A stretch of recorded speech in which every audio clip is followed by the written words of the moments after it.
Hello all lovely lovely CMA finance students, कैसे हो आप लोग। और आपने ज़रूर से पिछले 2 लेक्चर्स जो अपने चलते आ रहे हैं इंड एस 8 के, दैट इज़ पार्ट 1 पार्ट 2, जहाँ पे अपन ने अकाउंटिंग पॉलिसीज़ और चेंज इन अकाउंटिंग एस्टीमेट्स को डिटेल में कवर कर चुके हैं। उसके अलावा हमने एरर्स के रिलेटेड भी डिस्कशन चालू कर दिया था लास्ट लेक्चर के अंदर। आज अपन पूरा एरर्स खत्म कर देंगे। एरर सर, आप एरर करते हो अपने लेक्चर्स के अंदर? अरे भाई, ये तो टॉपिक का नाम है, प्रायर पीरियड एरर। तो प्रायर पीरियड एरर्स वाला जो भी पूरा टॉपिक है वो अपन खत्म कर देंगे। उसके बाद में अपन धड़ाधड़ धड़ाधड़ इसके क्वेश्चन करेंगे। क्वेश्चंस करवाने से पहले मैं तुम्हें इसका एक डिस्क्लेमर देना चाहता हूँ कि इंस्टीट्यूट ने, कौन से इंस्टीट्यूट है, बहुत सारे इंस्टीट्यूट है मार्केट में। तो institute of cost accountants of India ने अभी तक इसके इतने सारे क्वेश्चंस कभी एग्जाम में पूछे ही नहीं है। हार्डली कभी कोई एमसीक्यूज में क्वेश्चन पूछे हैं। प्रैक्टिकल क्वेश्चंस तो रफली कोई कभी नहीं पूछा इनने। थ्योरेटिकल क्वेश्चन पूछ लिए इससे। तो सर, क्या हमें इसके प्रैक्टिकल क्वेश्चंस नहीं मिलेंगे बुक में? आईसीएमआई मॉड्यूल में नहीं है, वर्कबुक में नहीं है, पास्ट ईयर में नहीं है। तो सर, हम करेंगे कहाँ से इसके questions? We will do all the questions from ICAI module, मतलब तुम्हारी institute of chartered accountants of India की मॉड्यूल से अपन सारे के सारे इसके क्वेश्चंस करने वाले हैं। तो प्लीज ये मत कहना कि भाई सर आप तो अपनी बुक का नहीं करवा रहे। भाई, जहाँ पे तुम्हारी बुक में ही कुछ नहीं है तो ऐसा तो है नहीं मैं कुछ करवाऊंगा नहीं। सर को करवाना तो पड़ेगा ही सर। हाँ बिल्कुल सर, करवाना पड़ेगा। आप अपनी जिम्मेदारियों से कैसे पीछे हट सकते हो सर? बिल्कुल नहीं हट सकते आप अपनी जिम्मेदारियों से पीछे। हाँ तो भाई, मैं बिल्कुल नहीं हट रहा और मैं ज़रूर तुम्हें करवाऊंगा। इसीलिए अब मैं बोलना चाहता हूँ कि भाई यहाँ पे अब तुम्हें जो क्वेश्चन जब करवाए जाएंगे तो वो चार्टर्ड अकाउंटेंसी मॉड्यूल को पूरा कराया जाएगा। ठीक है सर, समझ गए सर। तो सर, अभी आप क्या चालू करेंगे? अपन ने जहाँ पे खत्म किया था वहीं से चालू करेंगे। बट उससे पहले सर, रिविजन करवा दो सर। भूल गए सर, कुछ नहीं पढ़ा सर अपने। हम सर मूवी देख रहे थे, आप एक दिन का ब्रेक लेते हो ना सर, हम उस दिन हम भी ब्रेक ले लेते हैं पढ़ाई से। हमें हमें नहीं पढ़ना सर।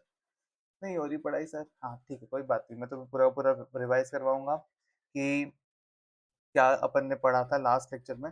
अकाउंटिंग पॉलिसी का रिवीजन में लास्ट लेक्चर में करवा चुका हूँ, तो मैं उसको अभी रिपीट नहीं करूंगा फिर से, वरना वो बहुत मोनोटोनस हो जाएगा तुम्हारे लिए हर चीजें।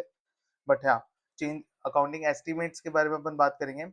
और उसके बाद में अपन अपने एरर्स जो डिस्कस किए थे अपन ने बेसिक्स, वो रिवाइज करके फटाफट प्रायर पीरियड एरर्स को खत्म करने की तरफ बढ़ेंगे और चैप्टर के सारे कंसेप्ट खत्म कर जाएंगे। सर, क्या पढ़ा था एस्टिमेट्स के अंदर? तो सबसे पहले अपना जो टॉपिक था वो था अकाउंटिंग अकाउंटिंग एस्टिमेट्स। सर, ये टॉपिक में अकाउंटिंग एस्टिमेट्स में अपन ने क्या पढ़ा था सर? अकाउंटिंग एस्टिमेट्स मतलब क्या? ऐसी चीज है, ऐसी मॉनेटरी अमाउंट्स जो मेंट टू बी, क्या है, अनसर्टेनिटी। मॉनेटरी अमाउंट्स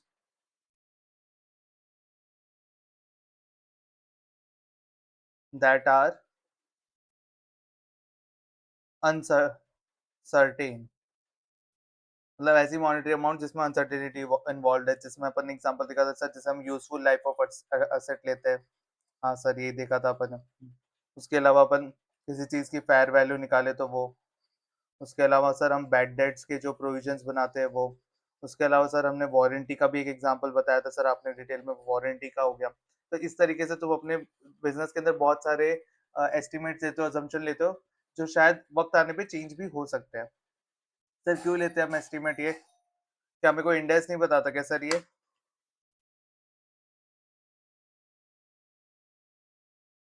तो ये सारे अपन ने एग्जांपल्स देखे थे। उसके अलावा अपन ने सर, क्यों करना पड़ता है अपन को एस्टिमेट्स, क्यों लाने पड़ते हैं सर हमें बिजनेस में estimates?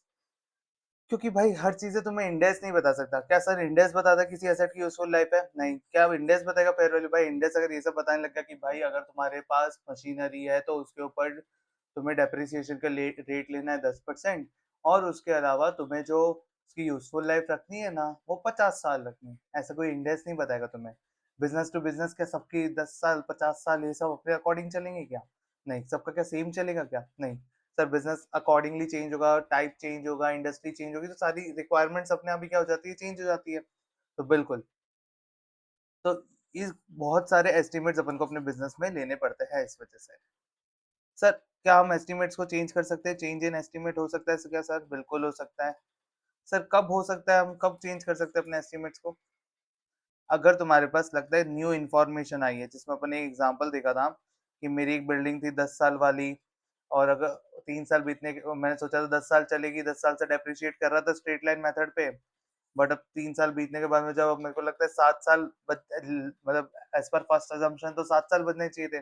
But now as per the looking at the wear and tear of the machinery, it is like कि वो नेक्स्ट 3 इयर्स भी चल जाए तो बहुत बड़ी बात है। तो मैंने क्या किया उसको लास्ट 3 इयर्स में ही अब डेप्रिशिएट करके खत्म कर दूँगा, जिसमें अपनी 7 लाख की अमाउंट आई थी, उसको अपन ने डिवाइड बाय 3 किया था और 2,33,333। हाँ सर, कुछ तो याद आ रहा है सर। हाँ, बिल्कुल याद आना चाहिए क्योंकि तुम्हें देखो कोई भी लेक्चर करोगे ना तो उसके बाद में उसको एक बार 2 मिनट, 10 मिनट, 15 मिनट देके रिवाइज़ कर लेना ताकि कुछ भी चीज़ बर्डन बन के ना रहे तुम्हारे पास। अब दूसरा सर कब हम ले आ सकते हैं जब तुम्हारा कोई न्यू डेवलपमेंट हुआ। न्यू डेवलपमेंट सर तुम्हारे कोई बिज़नेस के सर्कमस्टेंसेस चेंज हुए या तुमने सपोज़ करो तुम्हारे पास एक मशीनरी थी, ठीक है? उसकी लाइफ़ बची थी 3 साल, बट तुमने उसे उस मशीन की ओवरहॉलिंग करवा ली, पूरा डेवलपमेंट करवा लिया उस मशीनरी का, उसकी लाइफ़ को 5 साल से और बढ़ा दिया। तो अब जो मशीन में तुम्हारा खर्चा हुआ उस और जो पुरानी वैल्यू थी उसको जोड़ के अब तुम उसे टोटल 8 साल में डेप्रिशिएट करोगे। 8 साल में डेप्रिशिएट करोगे, ना कि 3 साल में डेप्रिशिएट करोगे, ठीक है? 3 साल में नहीं करोगे, 8 साल में करोगे क्योंकि तुमने 5 साल से और बढ़ा दी। तो न्यू डेवलपमेंट की वजह से हो सकता है।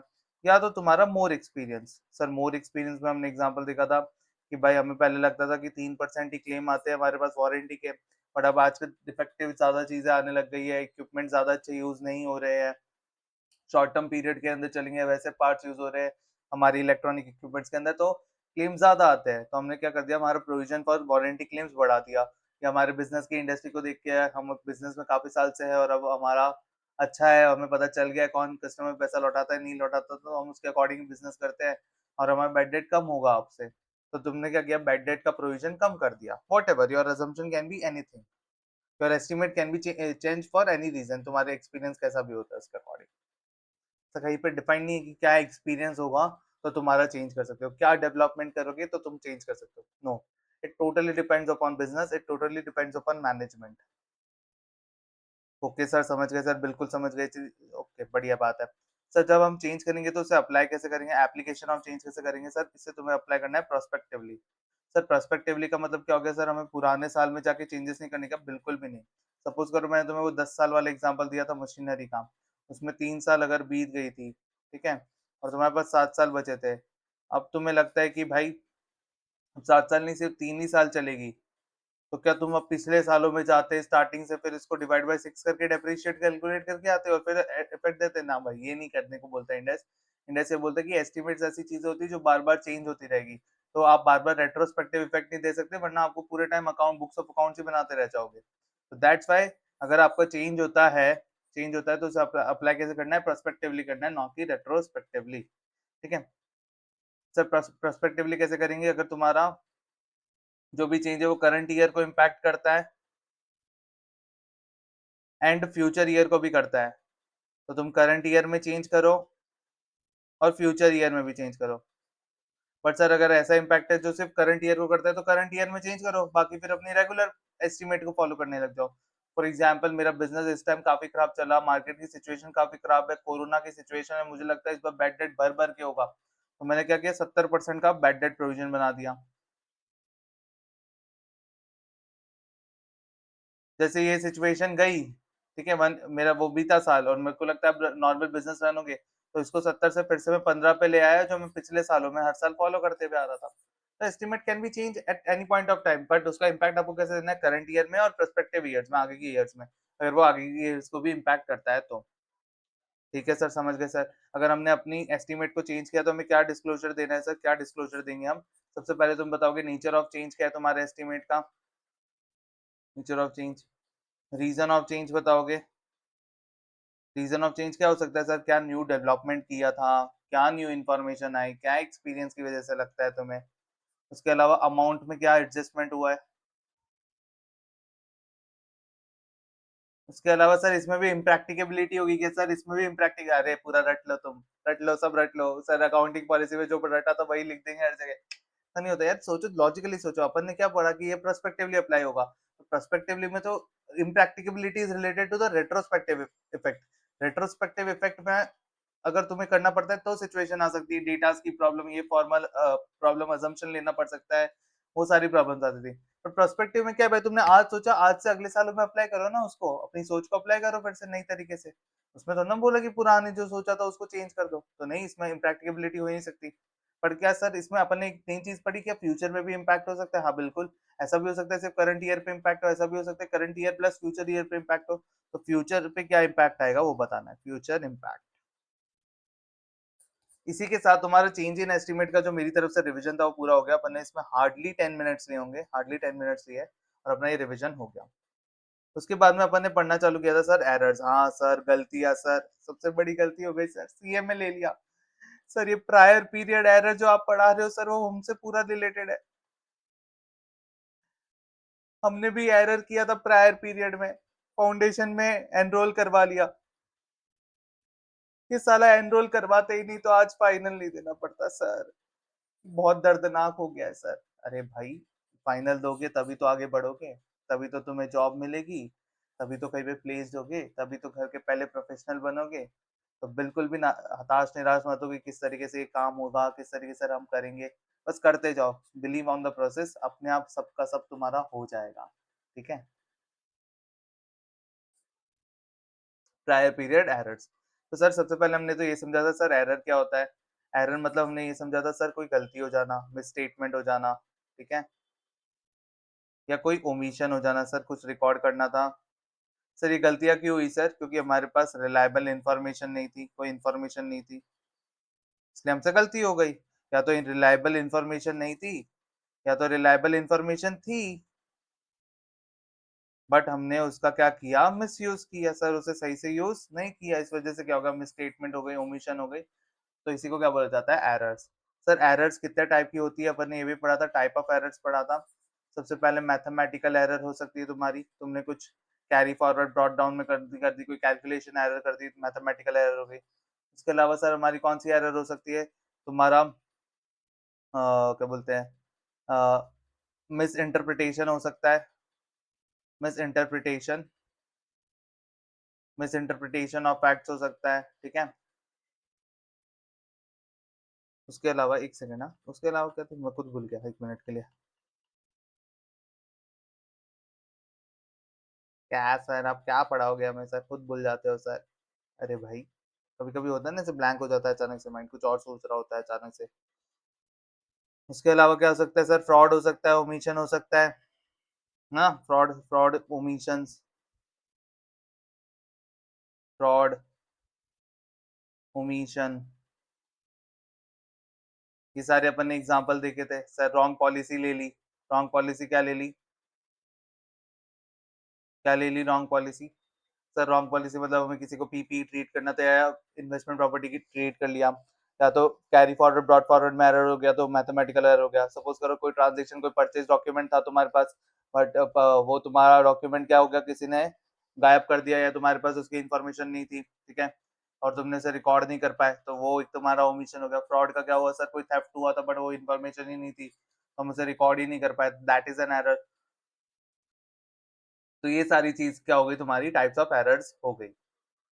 सर एरर हो गई, तब क्या करेंगे सर, एरर हो गई तो सुधारेंगे, बिल्कुल। तो गलती हुई है तो क्या करेंगे, सुधारेंगे। सर ये सीएमए वाली गलती कैसे सुधारेंगे सर, फाइनल क्लियर करके।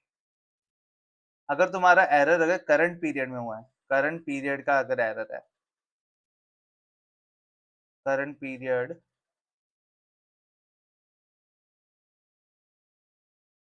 एरर, अगर तुम्हारा करंट पीरियड एरर है, तो करंट पीरियड एरर के लिए तुम क्या करोगे सर, सबसे पहले हम क्या करेंगे सर, पहले देख लेंगे अगर हमें error before approval, before approval of financial statements by board, अगर तुम्हें बीओडी के बोर्ड के अप्रूवल से पहले, मतलब फाइनेंशियल स्टेटमेंट्स को तुम एज पर कंपनीज लॉ 2013, मतलब कंपनीज एक्ट 2013 के अकॉर्डिंग तुम्हारे जो फाइनेंशियल स्टेटमेंट है उसे कौन अप्रूव करता है, बोर्ड अप्रूव करता है। तो सर बोर्ड के अप्रूवल से पहले अगर मेरे को पता चल जाता है गलती, तो मैं उसे फाइनेंशियल ईयर में क्या कर दूंगा, रेक्टिफाई। तो क्या कर दूंगा मैं, रेक्टिफाई कर दूंगा, rectify error in current financial financial statements only. ठीक है। क्या करूंगा, करंट फाइनेंशियल स्टेटमेंट में एरर को रेक्टिफाई करूंगा और जिंदगी में आगे बढ़ूंगा सर, गलती सुधारी आगे बढ़े। बिल्कुल। बट सर इस ससुरा एरर जो हुआ है सर, वो प्रायर पीरियड में हो गया सर, बिल्कुल प्रायर पीरियड में एरर हो गया। तो ये प्रायर पीरियड का एरर कैसे ठीक करेंगे सर, प्रायर पीरियड में एरर हुआ तो क्या करेंगे सर, सबसे पहले अपन क्या करेंगे, देखेंगे अगर जो एरर हुआ है वो तुम्हारे कंपैरेटिव ईयर का है। कंपैरेटिव ईयर मतलब सर, कि कंपैरेटिव ईयर क्या होता है सर? कंपैरेटिव ईयर मतलब तुम्हें पता है फाइनेंशियल स्टेटमेंट्स कंपैरेटिव बनते हैं। अगर मैं फाइनेंशियल ईयर 25-26 का डेटा दे रहा हूँ, तो कंपैरिजन में मेरे को एटलीस्ट वन फाइनेंशियल ईयर तो देना ही पड़ेगा कंपैरिजन में। तो मैं 24-25 का डेटा दे रहा हूँ, ठीक है? तो मेरे को पता चला कि 24-25 में मेरा एरर है, ठीक है? जो भी मैंने गलती की है वो 24-25 के एरर की वजह से। तो मैं क्या करूंगा, रीस्टेट कर दूंगा कंपैरेटिव फिगर्स को, रीस्टेट कर दूंगा कंपैरेटिव फिगर्स को। सपोज करो मैंने क्या किया, मेरे एसेट को रिकॉर्ड नहीं किया। सपोज करो, बहुत मुश्किल है, बहुत मतलब नामुमकिन है ऐसा होना। सपोज करो मैंने 100 का लाइबिलिटी को रिकॉर्ड नहीं की, ठीक है? मैंने 100 की लाइबिलिटी को क्या की, रिकॉर्ड नहीं की। मैंने सपोज करो एक छोटा सा कोई अमाउंट आया मेरे पास, मैंने उसको रिकॉर्ड नहीं किया बुक्स में, ओमिशन हो गया उस चीज का। तो जैसे अब एंट्री होनी चाहिए bank account debit to liability account, ठीक है? ये मेरी एंट्री होनी चाहिए थी, वरना मैंने बैंक को इम्पैक्ट दिया ना मैंने लाइबिलिटी को इम्पैक्ट दिया। तो फिर आपका बीआरएस कैसे मैच हुआ? मान लो मैं इतना अच्छे सॉफ्टवेयर पे वर्क नहीं करता और मेरा ये एरर आया है मेरे, ठीक है? तो मेरे बैंक अकाउंट डेबिट और टू लाइबिलिटी अकाउंट में मैंने इम्पैक्ट नहीं दिया सर। हाँ, बिल्कुल नहीं दिया सर आपने। या तो चलो तुम्हें ऐसा कुछ बता दो जिसमें ना तुम थोड़े रियलिस्टिक समझ पाओगे, क्योंकि ये थोड़े ना मेरे को लगता है हाइपोथेटिकल सिचुएशन हो जाएगी जब बीआरएस ही मैच नहीं करेगा यहाँ पे। तो सपोज करो एक परचेज की एंट्री थी, ठीक है? तुमने कुछ परचेज किया था, तो परचेज अकाउंट डेबिट, तुम्हारे पास वो इनवॉइस आ गया था, बट तुम्हारे से वो मतलब वो इनवॉइस कहीं दब गया या तुमने नहीं रिकॉर्ड किया। Purchase account debit to creditors account, last financial year end में कुछ परचेज किया होगा, तुम्हारे रिकॉर्ड करना रह गया और इस वजह से परचेज अकाउंट मतलब तुम्हारी इन्वेंट्री बढ़ी नहीं। इन्वेंट्री बेसिकली, और इन्वेंट्री पे इफेक्ट नहीं आया, पर इन्वेंट्री अकाउंट डेबिट नहीं हुई तुम्हारी, तो क्रेडिटर्स अकाउंट नहीं हुआ। तो तुमने क्या किया, इन्वेंट्री तुम्हारी 100 अकाउंट से, इन्वेंट्री और क्रेडिटर्स दोनों 100 से क्या हो गए, अंडरस्टेटेड हो गए। तो मैं क्या करूंगा सर, इधर 100 का इम्पैक्ट दे दूंगा और इधर भी 100 का इम्पैक्ट दे दूंगा। इधर 100 का इम्पैक्ट दोगे सर आप, अगर सपोज करो मेरी यहाँ पे इन्वेंट्री जो है, ठीक है, वो 500 की है, और यहाँ पे जो मेरी लाइबिलिटी है क्रेडिटर्स को लेके वो भी 500 की है, तो मैं क्या करूंगा, ऐड कर दूंगा यहाँ पे 100, यहाँ पे भी ऐड क्या कर दूंगा, 100 कर दूंगा, और ये मेरा बाहर 600 आ जाएगा, ये भी क्या हो जाएगा, 600 आ जाएगा, और मेरा क्या हो जाएगा, टैली हो जाएगी अमाउंट कंपैरेटिव्स में। सर क्या इसका इम्पैक्ट बिल्कुल प्रॉफिट एंड लॉस में जाएगा क्या सर? इन्वेंट्रीज का क्लोजिंग क्लोजिंग स्टॉक में तुम्हारा इम्पैक्ट है ना, तुम्हारी क्लोजिंग स्टॉक बढ़ेगी, क्लोजिंग स्टॉक बढ़ेगी सर, तो हमारा प्रॉफिट पे इम्पैक्ट आएगा। तो प्रॉफिट पे जो भी इम्पैक्ट आएगा वो तुम किस पे दे दोगे, उसका जो भी इम्पैक्ट होगा तुम्हारा, उसका जो भी इम्पैक्ट होगा वो तुम किस में दे दोगे, ओपनिंग ओपनिंग इक्विटी। तुम्हारी जो भी ओपनिंग इक्विटी होगी उसके अंदर तुम क्या कर दोगे, उसका इम्पैक्ट कर दोगे। ओपनिंग इक्विटी जो आएगी ना इधर, इक्विटी का कोई तो बैलेंस होगा स्टार्टिंग, उसी में तो करंट ईयर का प्रॉफिट ऐड हुआ होगा, रिजर्व्स ऐड होगी, जो भी होगा ऐड होगा, तो जो भी ओपनिंग इक्विटी होगी उसमें तुम क्या कर दोगे, एडजस्ट कर दोगे उस पर्टिकुलर प्रॉफिट को। तो सर जब भी कंपैरेटिव ईयर्स में, कंपैरेटिव फिगर्स में अगर कुछ आ रहा है तो कंपैरेटिव फिगर्स को रीस्टेट करेंगे, और सेकंड इफेक्ट ओपनिंग इक्विटी में दे देंगे, ओपनिंग इक्विटी में। बट सर हम बहुत बेवकूफ है सर, गलती ऐसी थी जो इतनी पुरानी थी, अब जाके दुख दे रही है, गलती बहुत पुरानी दुख अभी दे रही है। तो अगर sir it is an error which is the prior, मतलब जो आपका प्रायर पीरियड है, which is not a comparative figure, मतलब कंपैरेटिव ईयर नहीं है तुम्हारा, कंपैरेटिव ईयर से भी पुराना कोई ईयर है, ठीक है? Year prior to comparative years, comparative year.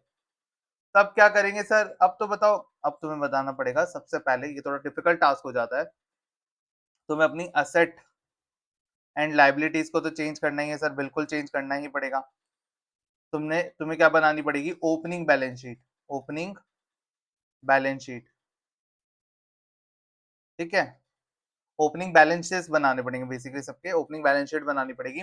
और उसके अलावा जो भी इम्पैक्ट होगा ना वो एसेट लायबिलिटीज में चेंज होगा, तो बिल्कुल तुम्हारी इक्विटी पे भी इम्पैक्ट आएगा, तो तुम्हारा वो जो इक्विटी वाला इम्पैक्ट है वो भी तुम इधर दोगे। ठीक है, बिल्कुल सर, बिल्कुल।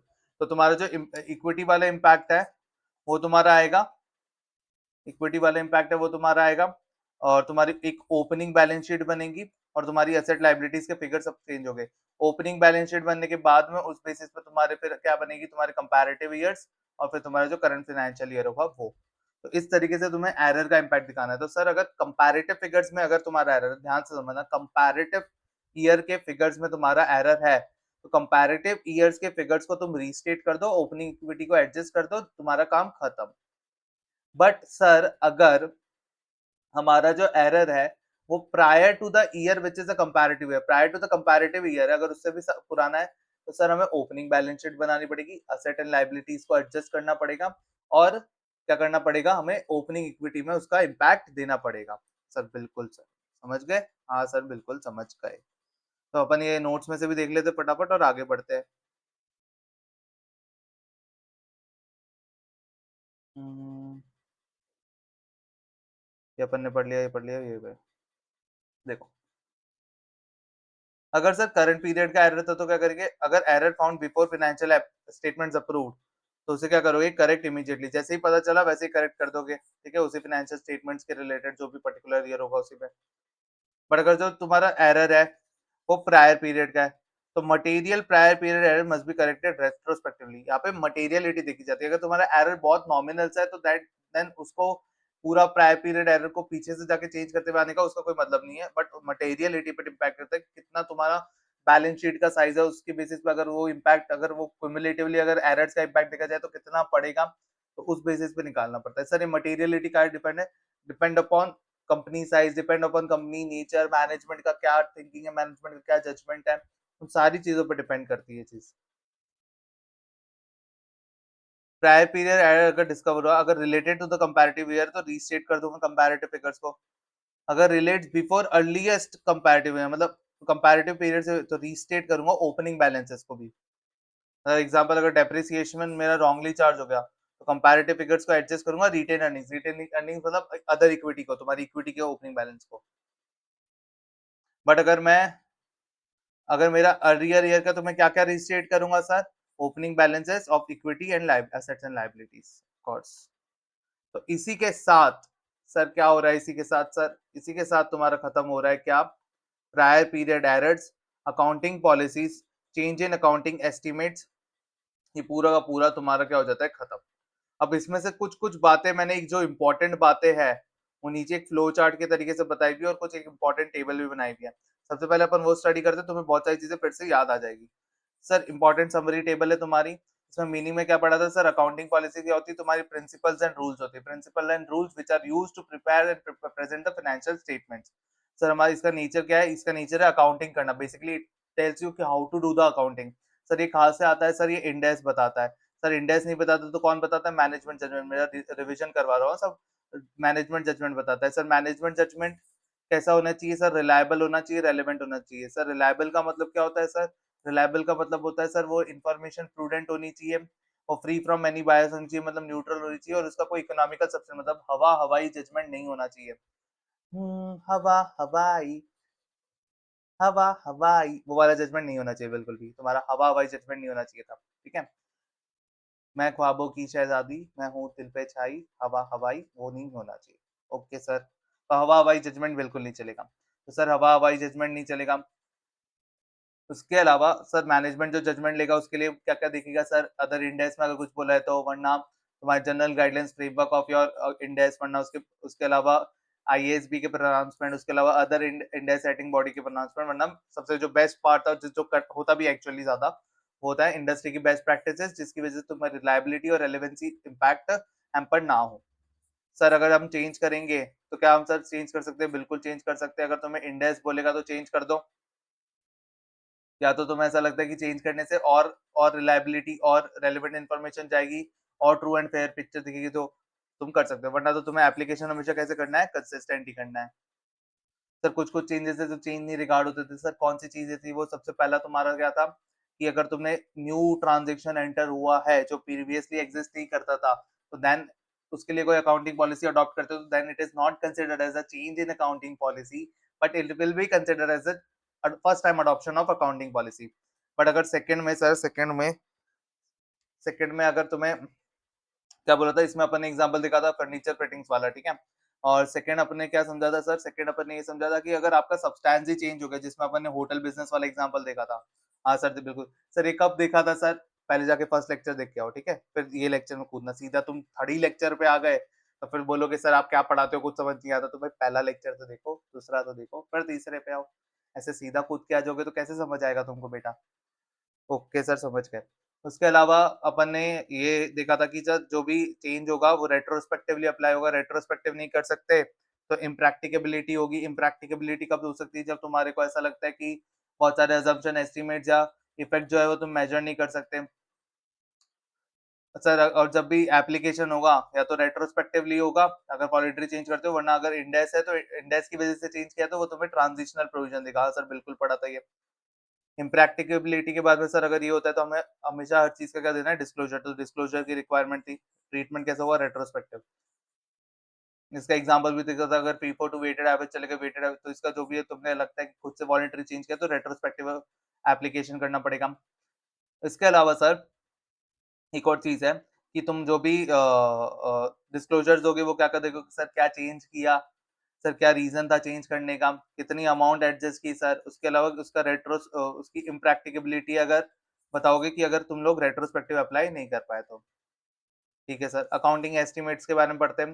इसकी मीनिंग क्या है सर? अनसर्टेन मॉनेटरी अमाउंट, ऐसी अमाउंट जो meant to be uncertainty, change हो सकती है। इसमें हमेशा अप्रोक्सीमेशन इन्वॉल्व है, ठीक है।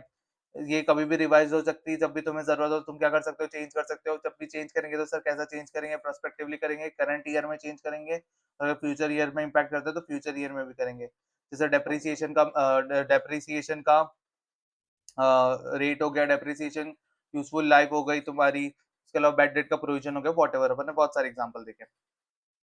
अच्छा, इसमें एक चीज याद करवाना रह गया, दो अपन ने इंपॉर्टेंट नोट लिखे थे। सबसे पहला इंपॉर्टेंट नोट क्लासिफिकेशन को लिखे था कि अगर डिफरेंट क्लासिफिकेशन है, सेम नेचर ऑफ मतलब पीपीई है बट उसमें मशीनरी, बिल्डिंग, लैंड, अलग अलग एसेट्स है, तो सबको क्या आप डिफरेंट पॉलिसी पे रख सकते हैं? बिल्कुल हो सकते हैं। बट एक लैंड है और दूसरी भी एक और लैंड है, उन दोनों पे अलग अलग फॉलो कर सकते हैं क्या? नहीं। अगर क्लासिफिकेशन सेम है तो आपको सेम ही अडॉप्ट करना पड़ेगा। उसके अलावा क्या पढ़ा था sir? Adoption of any depreciation method is an accounting policy, but change of depreciation method is not considered as a change in accounting policy, rather it is considered as a change in accounting estimates. Okay sir. Sorry. Error का मतलब क्या पढ़ा था? कोई mistake, omission हो जाना क्योंकि reliable information नहीं थी, आप कुछ भी इनकरेक्ट अकाउंटिंग हो गई, उस वजह से हम उसको अकाउंटिंग को क्या करेंगे? सही करेंगे। अगर सर करंट पीरियड में सही कर सकते हैं तो करंट पीरियड में सही कर देंगे, वरना अगर प्रायर पीरियड में इम्पैक्ट है तो देखेंगे क्या सर कंपैरेटिव में इम्पैक्ट है तो कंपैरेटिव उसको चेंज कर देंगे। और अगर सर उससे पुरानी ईयर्स में इम्पैक्ट होगा तो हम पुरानी ईयर्स के ओपनिंग बैलेंसेस को क्या करके आएंगे? चेंज करके आएंगे। इसका भी एप्लीकेशन कैसे है? रेट्रोस्पेक्टिव, जैसे एग्जांपल मैंने देखा था, रॉन्ग डेप्रिसिएशन कैलकुलेट हो गया। इधर एक छोटी सी समरी और बनाई गई है, जैसे last day minute revision points में तुम्हें कभी देखना पड़ जाए कि भाई किसमें क्या था। तो अकाउंटिंग पॉलिसी में क्या था? रेट्रोस्पेक्टिव। अकाउंटिंग एस्टिमेट में क्या था? प्रोस्पेक्टिव। अकाउंटिंग एरर्स में क्या था? रेट्रोस्पेक्टिव करेक्टिव करेक्शन करना पड़ेगा तुम्हें। इम्प्रैक्टिकेबिलिटी की रिलीफ, इम्प्रैक्टिकेबिलिटी की वजह से तुम्हें रिलीफ मिलती है। कंसिस्टेंसी हमेशा एसेंशियल है। और डिस्क्लोजर हमेशा क्या है? एक मैंडेटरी रिक्वायरमेंट है ऑफ इंड एस 8। इधर फिर से छोटा सा वही बात बोला हुआ है कि अकाउंटिंग पॉलिसी को रेट्रोस्पेक्टिव, प्रोस्पेक्टिव और रेट्रोस्पेक्टिव। उसके अलावा एक ये कंप्लीट चार्ट समरी बना के दी है मैंने तुम्हें, कंप्लीट चार्ट चैप्टर समरी बना के दी है, चार्ट समरी नहीं। अकाउंटिंग पॉलिसी का कैसे सिलेक्शन कैसे करोगे, कंसिस्टेंसी फॉलो करोगे कि नहीं, चेंज अलाउ है कि नहीं, रेट्रोस्पेक्टिव करना है, इम्प्रैक्टिकेबिलिटी और डिस्क्लोजर, क्या जजमेंट लिया है, उसमें अनसर्टेनिटी है, प्रोस्पेक्टिवली अगर चेंज करोगे तो करंट और फ्यूचर का डिस्क्लोजर, और उसके एग्जांपल्स अपन ने डिस्कस किए। एरर्स में क्या देखा सर? एरर क्या होता है, प्रायर पीरियड एरर्स क्या होते हैं, मैथमेटिकल फ्रॉड क्या क्या होता है, एक टाइप से देखे उसके। रेट्रोस्पेक्टिव करोगे, रीस्टेट कर दोगे चीजों को और उसके भी क्या दोगे? डिस्क्लोजर्स। तो सर बिल्कुल भी कटौती नहीं की गई है। ज्ञान पूरा भरपूर भरपूर मैंने तुम्हें अपने पास जितना था वो सारा परोस दिया है। और भी था, मतलब मेरे को लगता है कि जितना रेलेवेंट है एज पर आईसीएमआई मॉड्यूल और आईसीएमआई सिलेबस, मुझे लगता है उससे अपन ने ज्यादा ही समझ लिया है। बिल्कुल। पहले सर, क्या सर आप हमें आईसीएमआई मॉड्यूल नहीं दिखाओगे? बिल्कुल दिखाऊंगा। सबसे पहले अभी तो मैं आईसीएमआई मॉड्यूल ही दिखाऊंगा। उसके अलावा सर आप बोल रहे थे कि आप हमें रिलायंस इंडस्ट्री की बैलेंस शीट दिखाओगे, वो भी दिखाऊंगा। और उसके अलावा तुम्हारा उसके अलावा तुम्हारा जो भी है, क्या बोलते हैं, अपना एक एग्जाम्पल अपन ने बोला था, मैं तुम्हें एक एग्जाम्पल बताऊंगा जो रिसेंट केस हुआ है, ठीक है, वो बताता हूँ। सबसे पहले सर हम क्या देखेंगे, आईसीएमआई मॉड्यूल देखेंगे, किस तरीके से तुम्हारी मॉड्यूल के अंदर दे दिया हुआ है। ठीक है। हाँ सर, खोल लो सर, बहुत दिनों से मॉड्यूल खोली ही नहीं है आपने। मॉड्यूल खोल लेते हैं सबसे पहले। वेट अ सेकेंड, 2 मिनट रुको बेटा। तुम तो आगे भी बढ़ा सकते हो ऑफ कोर्स वीडियो।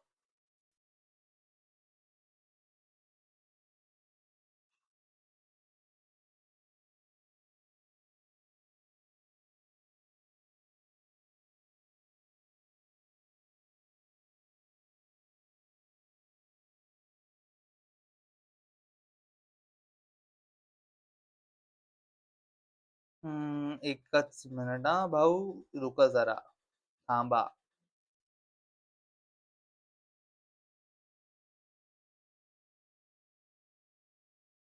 कठे गयो मारो पेपर 18 है सर, कभी मराठी, कभी मारवाड़ी, बिल्कुल, सब सीखो.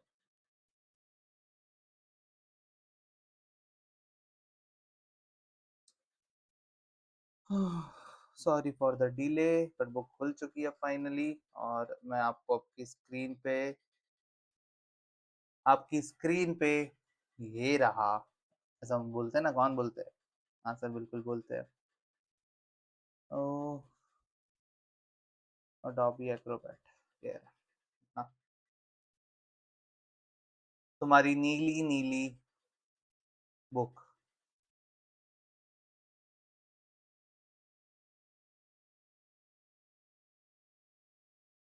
देखो, अपन ने इंडेक्स का डिस्कशन कर लिया था, तो मैंने रिकॉर्डेड प्रोवाइड किया था ना तुम्हें, अपना इंट्रोडक्शन टू इंडेक्स का कुछ पार्ट, उसमें मैंने तुम्हें दिखाई भी थी, मॉड्यूल भी दिखाई थी।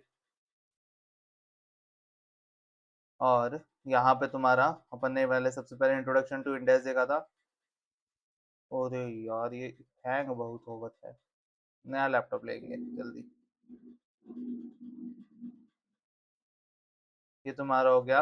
अपन ने ये पढ़ लिया था सर, हाँ बिल्कुल पढ़ लिया था सर। अब अपन ने पढ़ा ही है 1.1 तुम्हारे एज पर इंडेक्स, इंडेक्स 8 जो है, ठीक है।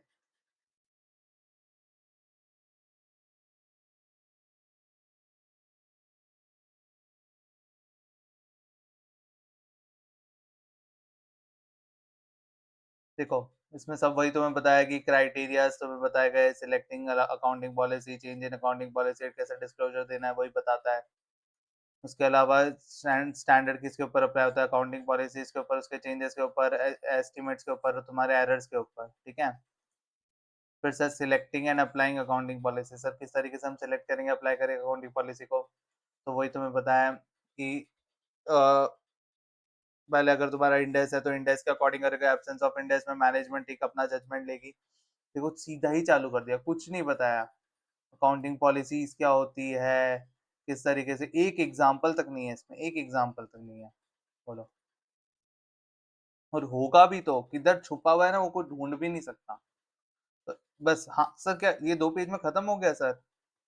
बिल्कुल, 2 पेज में, दो मतलब 2.5 पेज, 2.5-3 पेज में तुम्हारा ये खत्म हो जाता है यहाँ पे। लिमिटेशन ऑफ रेट्रोस्पेक्टिव इफेक्ट, तुम्हारा करेक्शन किस तरीके से करोगे, तुम्हारा चेंज इन अकाउंटिंग एस्टिमेट्स कैसे होगा डील, तुम्हारा चेंज इन अकाउंटिंग पॉलिसी कैसे डील होगा, ठीक है। तुम्हारा रेलेवेंट का मतलब क्या होता है, रिलायबल का मतलब क्या होता है, सिलेक्शन कैसे करोगे, और ये थोड़ा सा स्टार्टिंग का इंट्रो की इसमें क्या क्या है। उसके अलावा, सॉरी, लिमिटेशंस क्या है तुम्हारे, ठीक है, रेट्रोस्पेक्टिव स्टेटमेंट रीस्टेटमेंट करने में क्या दिक्कत आती है। तो ये सारी चीजें, एंटिटी को क्या-क्या डिस्क्लोज़ करना पड़ता है, प्रायर पीरियड नेचर बताएगा, क्या एरर हुआ है वो बताएगा, अमाउंट में क्या करेक्शन किया है वो बताएगा। अगर पुरानी ईयर का है तो क्या करेक्शन करके आया है वो बताएगा, ठीक है?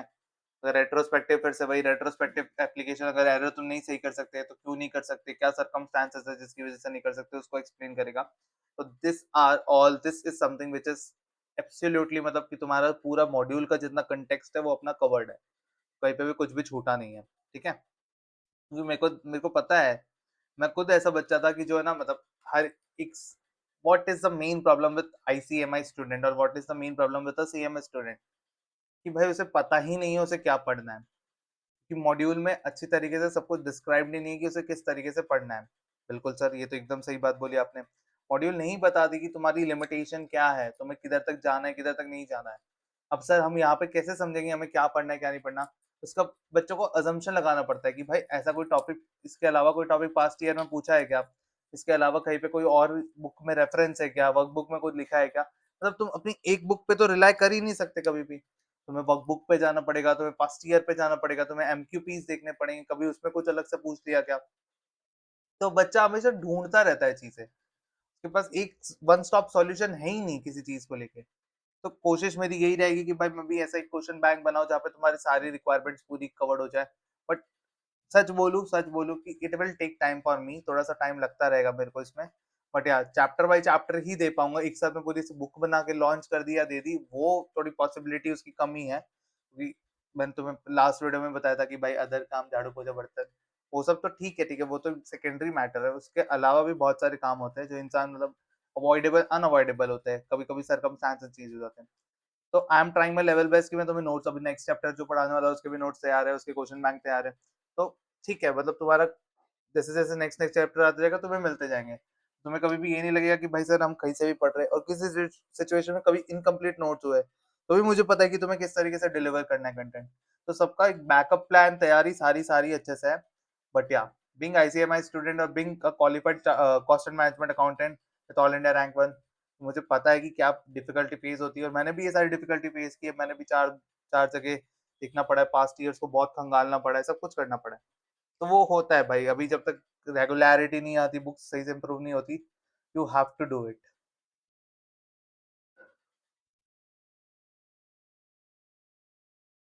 ठीक है सर, ज्ञानबाजी तो बहुत हो गई। सर आप बता रहे थे सर रिलायंस की बैलेंस शीट, उससे पहले मैं तुम्हें एक केस बताता हूँ जो सेबी वाला, ठीक है? हाल फिलहाल में, चलो पहले अपने वन नोट पे चले जाते हैं फिर से। हम्म, देखो हाल फिलहाल में एक केस आया था related to a company which name is Rajesh exports. हाँ सर, बहुत रीले कटी थी सर, और बीइंग फाइनल स्टूडेंट तो तुमने कहीं ना कहीं से तो सुन ही लिया होगा, ठीक है? अगर तुम स्टॉक मार्केट एंथुसियास्ट हो, ठीक है, मैं हूँ बट मैं उतना भी नहीं हूँ, बट या खबरें रखनी चाहिए। तो राजेश एक्सपोर्ट्स के केस में एक चीज सेबी ने आइडेंटिफाई की थी कि वो जो रेवेन्यू है ना, रेवेन्यू, हाँ सर रेवेन्यू में पता है हमने पीएनएल का आइटम है सर, रेवेन्यू फ्रॉम ऑपरेशन, उसको काफी मिसस्टेटमेंट किया था उसमें, मिसस्टेटमेंट्स। मिसस्टेटमेंट्स सर किस तरीके में स्टेटमेंट्स, मतलब अपने अकॉर्डिंगली रेवेन्यू डिजाइन किया, इस तरीके से आप बोल सकते हैं। पहले समझते हैं वो कर क्या रहा था। सपोज करो उसके पास एक कोई गोल्ड का कुछ ऑर्नामेंट आया, गोल्ड की कोई भी एक चीज आई, उस पर उसका काम क्या था कि जॉब वर्क करना है, जो भी उसकी फिनिशिंग का काम है, ठीक है, जो भी उसे उसके डिजाइनिंग का काम है, या जो भी वो उसका शेपिंग का काम है, वॉट एवर जो भी काम होता होगा वो करना है, और आगे फिर से अपने जिसका भी वो गोल्ड है उसको डिलीवर कर देना है। तो मुझे बताओ, here the Rajesh exports is earning what? क्या सर ये गोल्ड ही उसका हो गया? गोल्ड के ऊपर कंट्रोल पूरा उसका है, ओनरशिप राइट उसका आ गया, पूरा एक्ट एज अ कंट्रोलर कर रहा है वो? नहीं सर, बिल्कुल नहीं। अगर ये चीज वो प्रूव कर देता है 100%, देन जो भी राजेश एक्सपोर्ट ने किया था वो एकदम सही किया था, बिल्कुल उसमें कोई गलती ही नहीं है।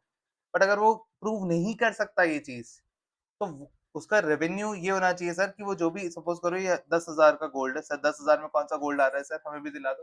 नहीं आ रहा, बट मान लेते हैं 10,000 का गोल्ड है, उस पर उसने 1,000 रुपए का वर्क किया, एंड उसका जो आइटम वैल्यू हो गया वो 11,000 हो गया, लेट सपोज इतना हो जाता है। तो राजेश एक्सपोर्ट्स को क्या करना चाहिए था, उसको अपना जो रेवेन्यू है वो 1000 का दिखाना चाहिए था। ये जो उसने मेन काम किया, व्हाट राजेश एक्सपोर्ट डू, मतलब उसका जो ये कमीशन चार्जेस बोल लो, कमीशन लिया या वो उसका जो चार्जेस, जो भी तरीके जॉब वर्क चार्जेस हो गई, कुछ भी बोल लो तुम इसको, तो 1000 रुपीज उसे अपनी रेवेन्यू दिखानी चाहिए थी। हाँ सर, बिल्कुल सर, यही दिखानी चाहिए थी।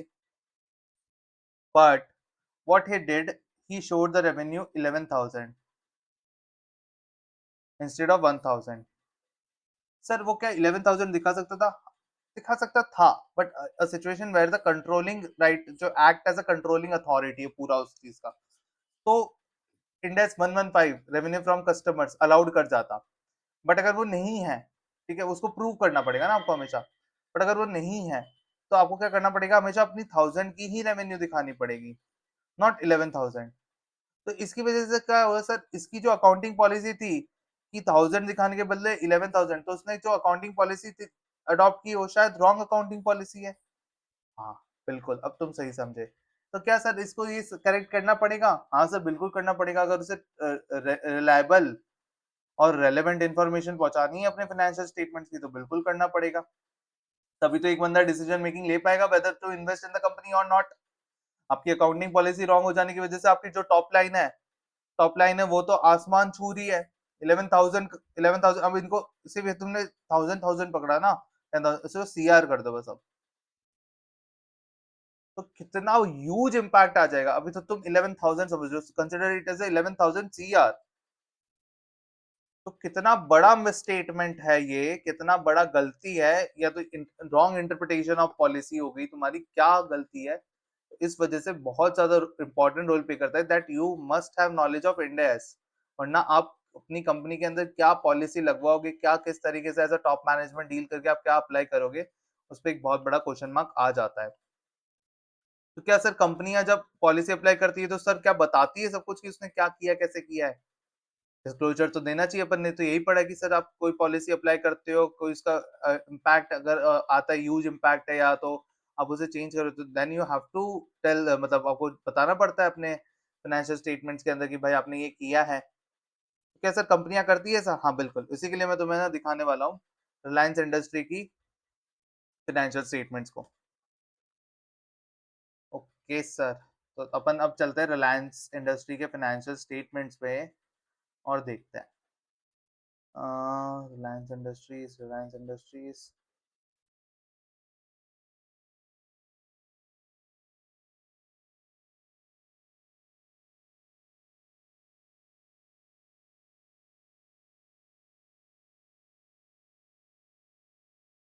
खुल गया रिलायंस इंडस्ट्रीज।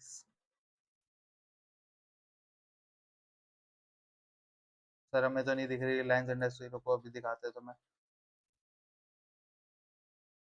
मोटा भाई की कंपनी, मोटा भाई मुकेश अंबानी सर की कंपनी।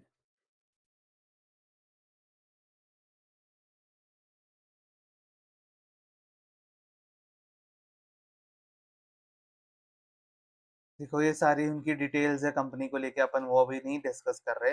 ये सर, ये भी कभी सर आप डिस्कस करोगे बिल्कुल, अगर मैं जब मैं अपने रीसेंट डेवलपमेंट्स वाले एक चैप्टर है तुम्हारी बुक के अंदर उसमें जाऊंगा, तो बिल्कुल इन सारे टॉपिक्स को भी लेकर आऊंगा कि how it is being reported, जहाँ पे अपन तो जो periodically पढ़ रहे हो वो किस तरीके से फाइनेंशियल एनुअल रिपोर्ट्स के अंदर जाती है, वो तो मैं देखना बिल्कुल जरूरी है। तो I will show you that.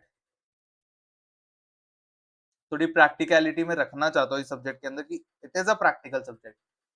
मतलब इस पे, इस चीज पे तो मतलब तुम समझो ना कितने लोग इन्हीं चीजों के बेसिस पे इन्वेस्टमेंट करते हैं, फाइनेंशियल स्टेटमेंट्स के बेसिस पे।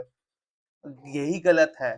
तो किस तरीके से चीजें बदले बदल सकती है, तो it is very important for a company, it's financial statements and it's accounting. तो कभी भी इस सब्जेक्ट को कम मत समझना बेटा। ये सब्जेक्ट ऐसा है ना कि तुम अगर इसकी इन डेप्थ नॉलेज लेके जाते हो, देखो मैं नहीं मानूंगा कि मैं इसका बादशाह हूँ सब्जेक्ट का और मुझे सब कुछ आता है और मेरे को एक एक चीजें पता है, बिल्कुल भी नहीं। देखो मैंने तुम्हें स्टार फर्स्ट लेक्चर में बताया था कि that I am teaching for the first time CA में फाइनेंस स्टूडेंट्स को। तो मेरे लिए भी ये चीज पढ़ाना नया है, ये सब्जेक्ट। बट क्या सर आप बिना नॉलेज के पढ़ा रहे हो? नहीं, मैंने रिसर्च करी है, मैंने भी खुद पढ़ा, फिर से पूरी चीजें रिवाइज करी, पूरी चीजें समझ रहा हूँ फिर से, पूरी चीजें समझ चुका हूँ फिर से। और मुझे पता है कि शायद कभी कभी कुछ पढ़ाते वक्त गलतियां भी हो सकती है, तो अगर मेरे को पता चल जाएगा मैं उसको नेक्स्ट नेक्स्ट लेक्चर के अंदर रिवाइज़ करके तुम्हें सही बता ही दूँगा, ठीक है? और मेजॉरिटी केसेज़ में तुम्हारे पास कोई गलत इन्फॉर्मेशन नहीं जाएगी।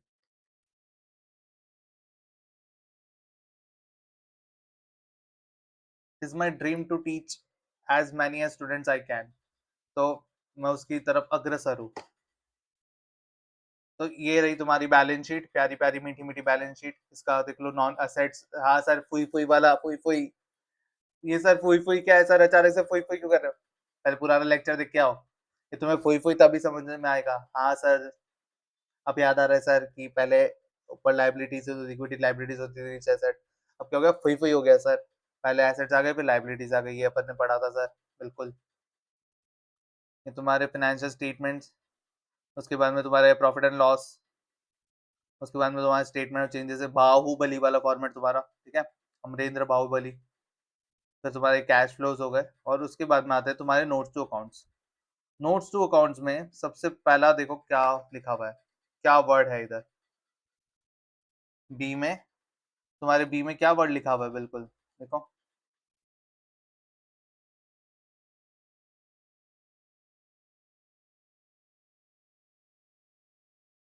बी में तुम्हारे वर्ड लिखा हुआ है material accounting policy. Material accounting policy, what are the accounting policy you have used to prepare your basis of preparation and presentation of the financial statements have been prepared on the historical। अब इधर देखो, basis and preparation presentation, किस तरीके से हमारे prepare किया, presentation किया financial statements का, क्या क्या चीजें की है। तो फाइनेंशियल स्टेटमेंट्स है, देखो यहाँ पे लिखा हुआ है। मैं तुम्हें कुछ कुछ बातें बताऊंगा, देखो तुम ये मत सोचना सर हमें क्वेश्चन करो, फालतू की बातें मत सिखाओ। हम इस ये चीज के लिए नहीं आ रहे, आपका वीडियो नहीं देख रहे यूट्यूब पे। तो मैं बोलूँ कि भाई सिर्फ तुम फिर बुक का पढ़ पढ़ के ना तो बुक में ही रह जाओगे। The basis of presentation and preparation of financial statements. The financial statements have been prepared on the historical cost basis except for the following। क्या बोले कि हमारे फाइनेंशियल स्टेटमेंट्स जो बने हैं वो हिस्टोरिकल कॉस्ट बेसिस पे बने हैं, बट कुछ चीजों को छोड़ के, कुछ चीजें क्या है हमारी फेयर वैल्यू पे, जैसे फाइनेंशियल एसेट, फाइनेंशियल लायबिलिटीज हो गई, डेरिवेटिव इंस्ट्रूमेंट्स हो गए उसके अंदर। सर ये सब क्या होता है? सब पे इंडेक्स है, सब पे। तो एक ही दिन में समय सब पता नहीं चल जाएगा। डिफरेंट बेनिफिट्स प्लान करते हो तुम्हारी एम्प्लॉय एम्प्लॉय बेनिफिट वाला, जो तुम्हारा एम्प्लॉय बेनिफिट कॉस्ट वाला जो तुम्हारा इंडेक्स है उसके अंदर डील करता है। Equity settle share based payment वाला तुम्हारा शेयर बेस्ड पेमेंट वाला चैप्टर है, तो उसमें डील करता है। तो सबके ऊपर इंडेक्स है, तो हमने किस तरीके से उनकी अकाउंटिंग की, उसकी किधर फेयर वैल्यू यूज किया, किधर नहीं किया, वो तुमने बताया। इसके अलावा देखो, current asset, current liability, summary of material accounting policy. Sir क्या मटेरियल अकाउंटिंग पॉलिसी थी? Current and non current classification. हमने करंट नॉन करंट क्लासिफिकेशन कैसे किया? 12 साल की ऑपरेटिंग, 12 महीने की ऑपरेटिंग साइकिल कंसिडर की है। अगर 12 साल में रियलाइजेशन है तो वो करंट है, वरना नॉन करंट है। सर पीपी का क्या किया हमने? सर पीपी को हमने, पीपी को किस तरीके से दिखाया, उसकी कॉस्ट किस तरीके से कंसिडर की है, पीपी की वैल्यू कैसे निकाली हुई है, उसके बाद बताया हमने। अदर इनडायरेक्ट एक्सपेंसेस का क्या किया sir? Capital work in progress कैसे दिखाया?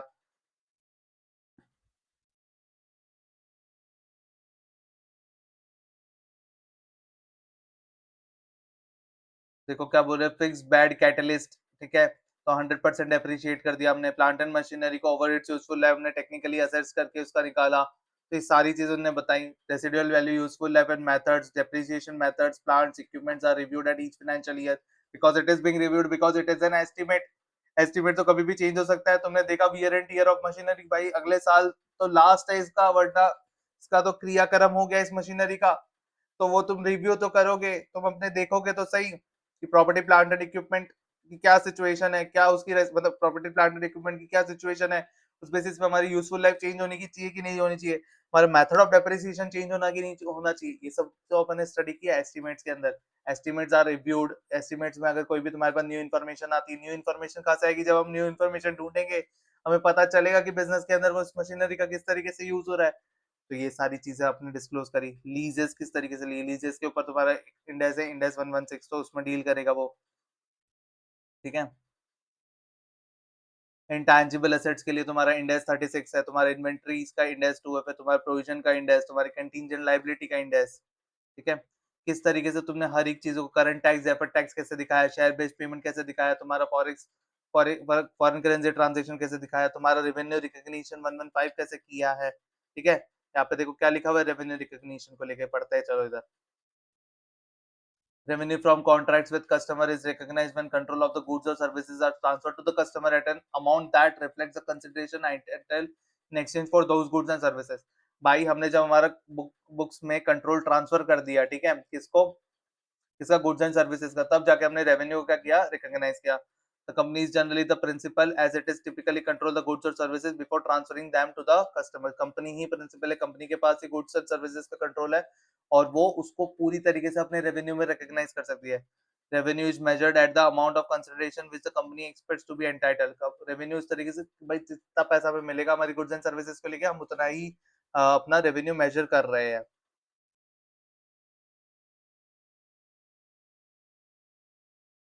फिर ये भी बता रहे कि टैक्स एंड ड्यूटी सब जो हम थर्ड पार्टी पे कलेक्ट करते हैं उसे हम अपने रेवेन्यू से एक्सक्लूड कर रहे हैं। भाई तुम जीएसटी कलेक्ट करते हो तो जीएसटी क्या दोबारा रेवेन्यू हो जाएगा? नहीं भाई, शायद जीएसटी तो सरकार को पे करना है, तो it is not our revenue. तो सर ये हमें कैसे पता चलेगा? इंडेस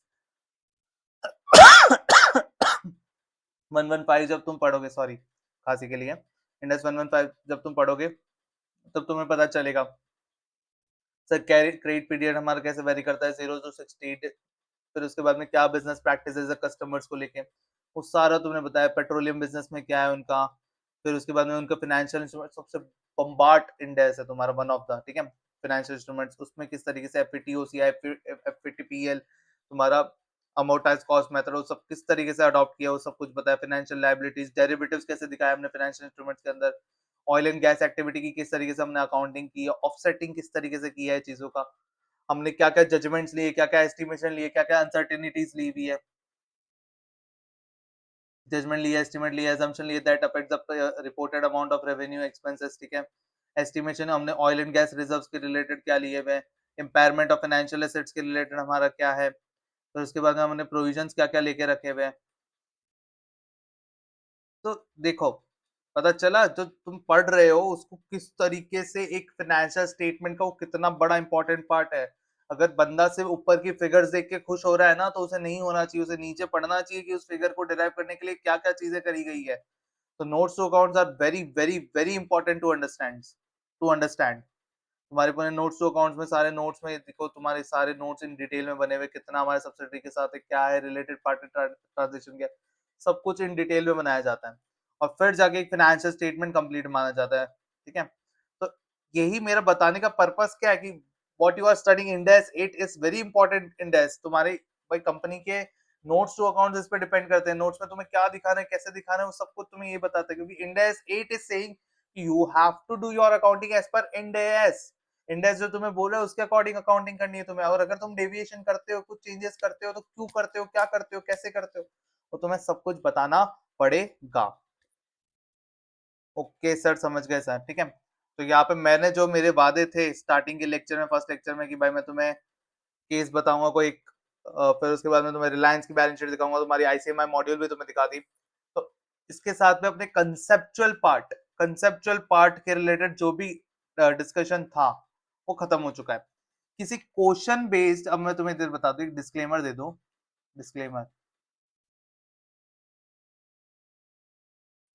कोई क्वेश्चन बेस्ड अगर एक्स्ट्रा बात मुझे बतानी होगी, एक्स्ट्रा थिंग्स टू टेल होगी ना, तो मैं तुम्हें उधर का उधर ही उसे बता दूंगा। वो पर्टिकुलर क्वेश्चन बेस्ड कोई एक्सेप्शनली ट्रीट किया हो, कुछ उस तरीके से ही उसकी अकाउंटिंग करी हो तुम्हारी बुक्स के अंदर, जिस तरीके से तुम्हें क्वेश्चंस बनाए गए उसमें उस तरीके से प्रेजेंट किया हो, तो उधर मैं तुम्हें बता दूंगा वो चीज।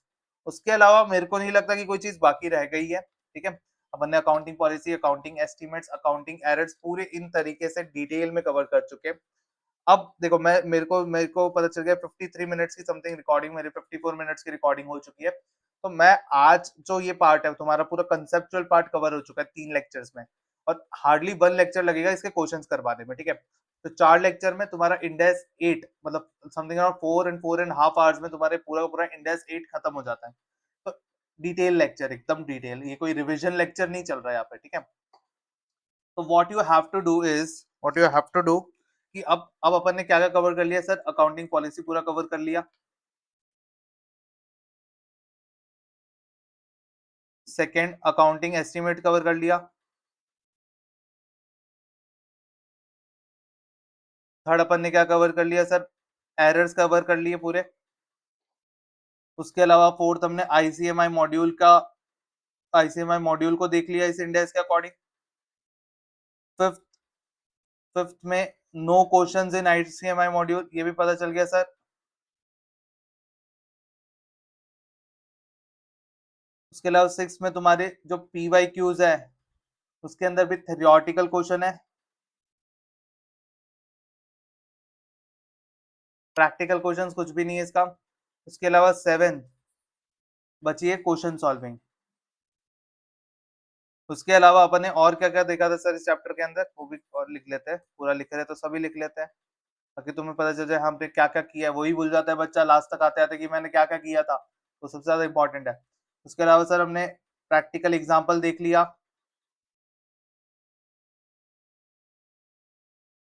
RIL का, ठीक है। उसके अलावा हमने एक राजेश एक्सपोर्ट्स वाला केस भी देख लिया इसमें।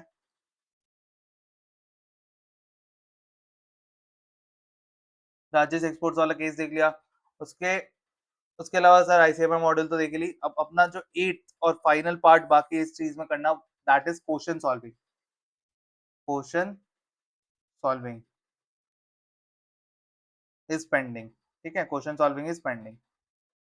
सर क्वेश्चन सॉल्विंग हम कहाँ से करेंगे, ICAI मॉड्यूल से, ठीक है। वेट अ सेकंड है, मैं तुम्हें दिखा भी देता हूँ, अभी के अभी दिखा देता हूँ अपन क्या क्वेश्चंस करने वाले, कैसे करने वाले हैं। इंडेस 8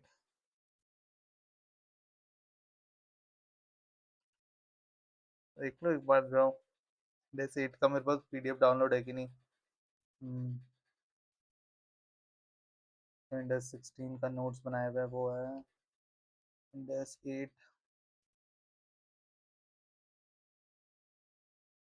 just a second my guys.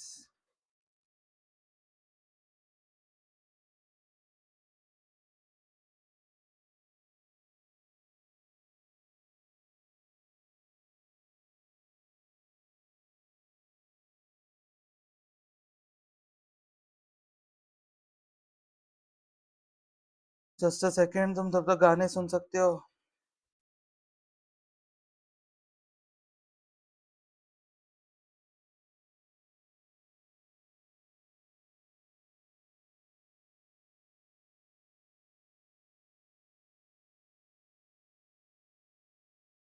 चलो को मिल गए हैं, अब गाना बंद कर दो अपना। सर अभी तो चालू किया था सर। सैयारा तू तो बदला नहीं है, अभी तो चालू किया था सर, नहीं बदला सैयारा।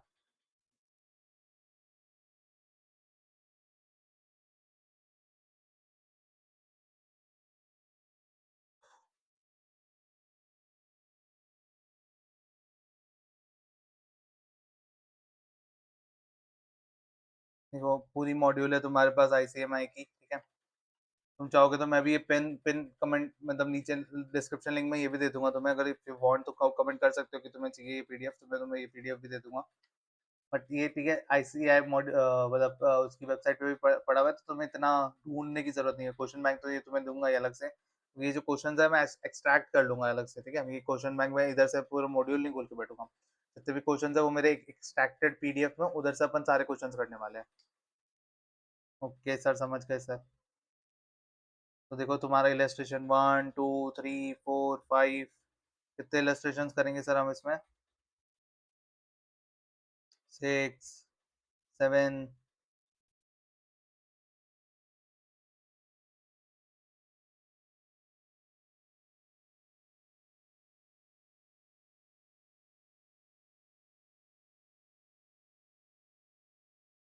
तुम्हारे 7 इलस्ट्रेशन हो गए, फिर तुम्हारे टेस्ट और नॉलेज में 5 क्वेश्चन और हो गए।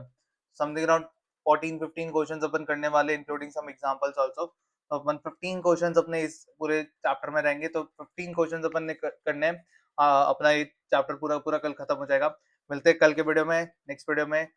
ये चैप्टर का पूरा पूरा रिवीजन कर लेना, अब तुम्हारे पास पूरा पढ़ा हुआ है, तुम्हारे कंसेप्ट कुछ भी नहीं बचा, तो you have to revise the chapter. तुम्हारे हार्डली हार्डली 30 मिनट्स लगेंगे, हार्डली बोल रहा हूँ, उससे कम में भी तुम्हारा रिवीजन हो चुका है, क्योंकि मैंने बहुत बार मल्टीपल रिवीजन तुम्हें करवा दिए। या तो जहाँ मैंने रिवाइज करवाया उस वाले पार्ट का वीडियो फिर से देख लेना, और तुम्हारा रिवीजन खत्म हो जाएगा। तो मिलते हैं नेक्स्ट वीडियो में, तब तक के लिए बाय बाय। और होप्स आपको आज की वीडियो में बहुत मजा आया होगा। कीप स्टडिंग, कीप लर्निंग, मज़ा आते रहना चाहिए। और तुम्हें अगर कोई मेरे को सजेशन देना है, कोई एडवाइस देना है, तुम कमेंट में दे सकते हो। मेरे को एक मैसेज आया था कि सर आप सीएफआर का जो लास्ट क्वेश्चन पेपर था उसे सॉल्व करना, तो एज़ सून एज़ पॉसिबल मैं वो क्वेश्चन पेपर सॉल्व कर दूँगा। उसके अलावा मेरे को एक बच्चे का कमेंट आया था कि सर आप अपनी एआर-1 की स्ट्रैटेजी बताना। वो भी मैं एक सेपरेट वीडियो में कवर कर दूँगा कि हाउ आई स्कोर्ड एआर-1, वो मेरा कल आ जाएगा लगभग वो वीडियो एआर-1 वाला। तो मिलते हैं नेक्स्ट वीडियो में, तब तक के लिए बाय बाय। और अपना ये जो नेक्स्ट लेक्चर आएगा, मैंने बोला एक आधे दिन का मैं गैप रखूँगा हमेशा लेक्चर्स में, ताकि मेरे मेरे जो प्रीवियस लेक्चर्स है, अगर तुम्हारा फ्लो नहीं आया, तुमने देखना चालू नहीं किया है, तुम सारे लेक्चर देखते हो, बहुत आगे ना बढ़ जाऊँ मैं। तो एक-एक दिन का गैप चलता रहेगा, परसों अपना क्वेश्चन सारे रिवाइज़ हो जाएँगे, कल कोशिश करूँगा मेरा एआर-1 स्ट्रैटेजी का वीडियो आ जाए। मिलते हैं नेक्स्ट वीडियो में, तब तक के लिए बाय बाय और all the best for studies.